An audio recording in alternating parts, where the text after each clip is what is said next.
IUI తర్వాత తీసుకోవాల్సిన జాగ్రత్తలేంటి? Hi, I'm doctor Sonali, fertility specialist. Firstly మనం ఇమ్మీడియేట్‌గా ఐయుఐ అయిన తర్వాత ఒక 15-20 మినిట్స్ అక్కడే రెస్ట్ తీసుకోవడం.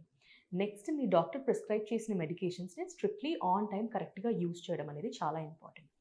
Followed by this heavy weight lifting, vigorous activity, intense workouts ఇలాంటివి అవాయిడ్ చేయడము. దీనికి ఆల్టర్‌నేటివ్‌గా మనం యోగాస్ చేయడము, లేదంటే బ్రిస్క్ వాకింగ్ చేయడము, light to moderate intensity workouts చేయడం అనేది ఇంపార్టెంట్. ఫిజికల్‌గా యాక్టివ్‌గా ఉండాలి. అలాగని కంప్లీట్ బెడ్ రెస్ట్ కూడా ఏమీ అక్కర్లేదు. నెక్స్ట్ వచ్చేసి ఫుడ్.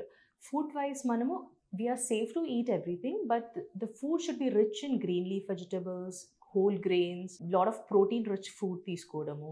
ఇవి చాలా important. And outside food, oily, spicy, deep fried items, junk food ఇలాంటివి అవాయిడ్ చేయడం చాలా important. It's very important that you don't fall during the course of your treatment. ఇదే కాకుండా ఫ్రూట్స్‌లో అన్ని ఫ్రూట్స్ తీసుకోవడము చాలా important. Specially papaya and pineapple మాత్రము అవాయిడ్ చేయాలి. దీని తప్ప మిగతా ఫ్రూట్స్ అన్నీ మనకి సేఫ్ టు కన్జ్యూమ్.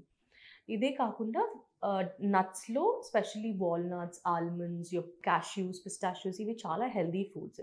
ఇవి అట్‌లీస్ట్ ఒక చిన్న పోర్షన్ డైలీ కన్జ్యూమ్ చేసేలాగా చూసుకోవాలి. నెక్స్ట్ రెస్ట్ వచ్చేసి అట్‌లీస్ట్ ఒక 8-9 hours of good sleep in the night, followed by 1 hour rest in the morning and 1 hour rest in the evening is usually sufficient. Stress ఫ్రీగా ఉండడము and being positive about the treatment and the result is very very important. మనం యాంగ్షియస్‌గా ఉండి negativity create చేసుకొని దానివల్ల hormonal imbalance అయ్యి దానివల్ల మన రిజల్ట్స్ కూడా ఇంపాక్ట్ అయ్యే ఛాన్సెస్ చాలా ఎక్కువగా ఉంటాయి. So it's very important that you stay positive all through the treatment and be happy. Thank you.